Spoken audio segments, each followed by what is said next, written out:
Hey guys, how are you doing? I hope you're having a good week so far. Welcome to my podcast, Surrender and Manifest. I'm Dr. Sammy, I'm a medical doctor. Several years ago, I became obsessed with inner work, understanding how the mind works and why is it that we often feel held back by habits or patterns of thinking that we feel powerless to break. And through this exploration, I have created this podcast.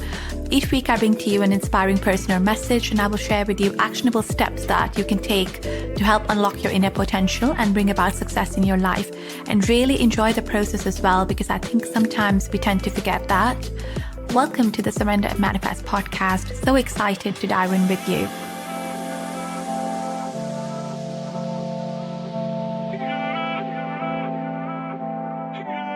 Hello guys, I hope you're doing okay. This topic's been on my mind in the past few weeks, so I decided to share it with you finally, record this episode. This is quite a juicy topic. I know this will trigger quite a lot of you who do not want to change, and I completely understand that. When you're not subconsciously awakened, all what you can do is be triggered and be upset. This episode will best help people who are working on themselves every single day, who know how important it is to do inner work.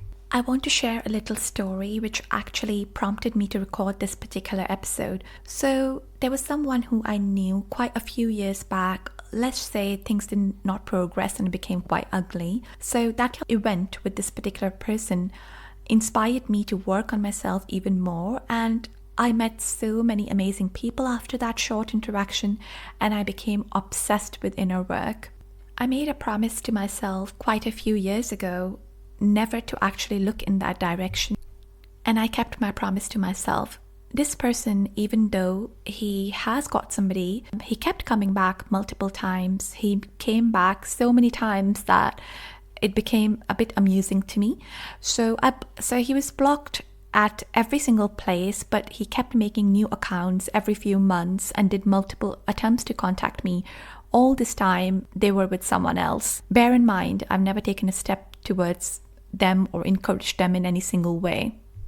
So after 3 years of them trying to contact me, I finally agreed to speak with him once he reached out again, in order that he can focus on his partner and his family and really stop this continuous, what I think is cheating really. I thought that by speaking with this person, finally he will back off, but it actually helped me more than I think it helped him. So when I spoke with him, I realized that he was holding on to some interactions that I had with him years and years ago, demanding answers. It made me so sad that this person has not worked on themselves at all. I obviously told them off, and a few things which he said were very amusing to me. I actually felt quite sad for him and his partner, but then I felt happy for myself that I was not with this person who is actually cheating like this. So he said maybe I can convince his partner so I can be with him at some point, which made me laugh, and I realized the mentality, the pettiness and the character flaws. So I lost complete respect for this person after that, after seeing all these character flaws, and I felt elated because I was able to see this petty side of that person.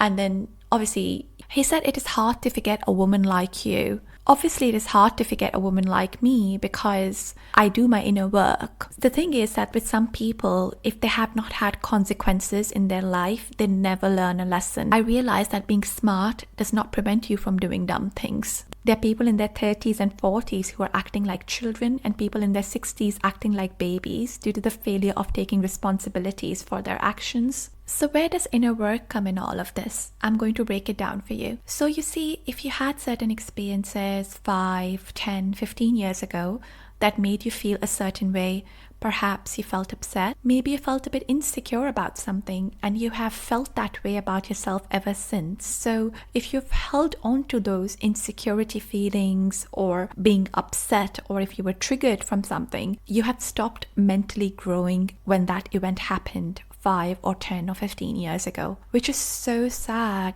because you've never allowed yourself to learn from those experiences, do inner work, and become wiser. You remain stuck in that particular emotion or feeling or those experiences as you've never turned those experiences into a lesson. And until those feelings anchor your mind to those events in the past, you are never actually free to move forward in the future. He asked me during the conversation that, how is it so easy for you? It is so easy for me because I work on myself every single day, and I intend to do that until the day that I die. So you see, when we develop certain addictions, and this is from my medical knowledge as well, in this instance, reaching back to the same person over and over again to make that emptiness or that sadness feeling go away, all what you get is that instant gratification, a dopamine hit, that high, which wouldn't last for a long while. For some people, it is binge eating.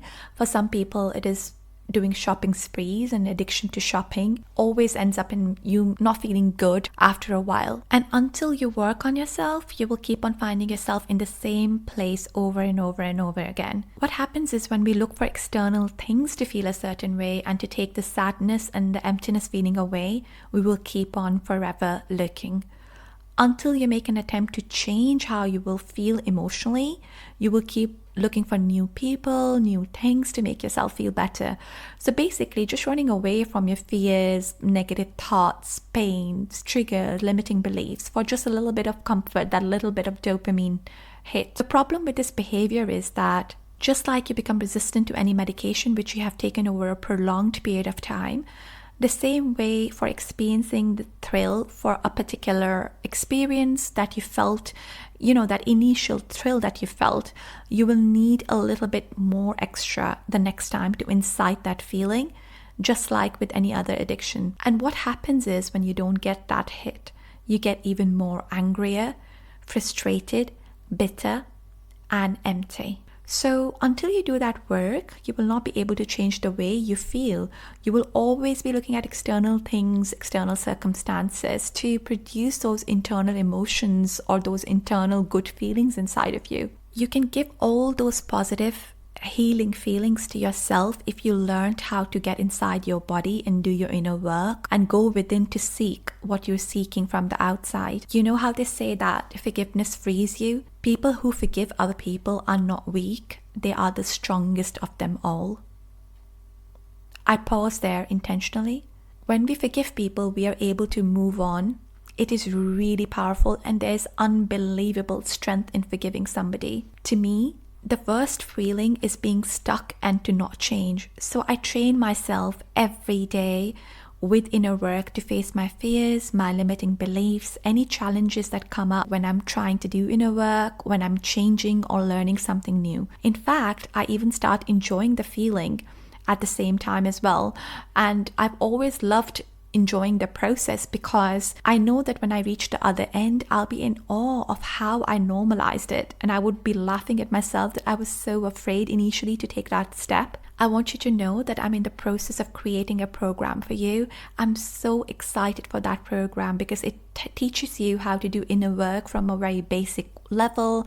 And I go through everything, how to start, how to work on yourself to make sure that you do not do these mistakes again. You learn how to manage your triggers, you learn how to manage your emotions, your thoughts, and excel in your field. Anything, for example, money, relationships, anything that you want in your life, your goals, you will achieve easily. So I will really encourage you to subscribe to my podcast or to go to Instagram at the Inner Work Doctor to follow me there, and then you'd be able to know whenever I launch my program. If I was not doing my inner work, I would have handled the situation which I've discussed today in a completely different way. So work on your mind, work on the negative aspects of yourself, the dark side, the addictions, and replace them with happy, calm, positive, productive experiences and events in your life. So much love to you.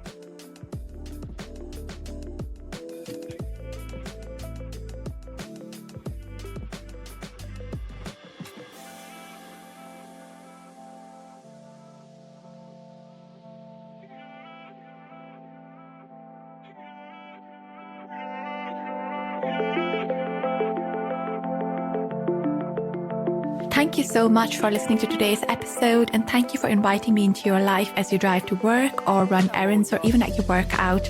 If you like the episode, one of the best ways to show support is to subscribe to my podcast so that you don't miss any future episodes. Leave a 5-star review on Apple Podcasts or Spotify or wherever you listen to your podcast, or share the episode on Instagram or any social media platform where you like to hang out. I'm so grateful for your support. Can't wait to hear from you. So much love to you.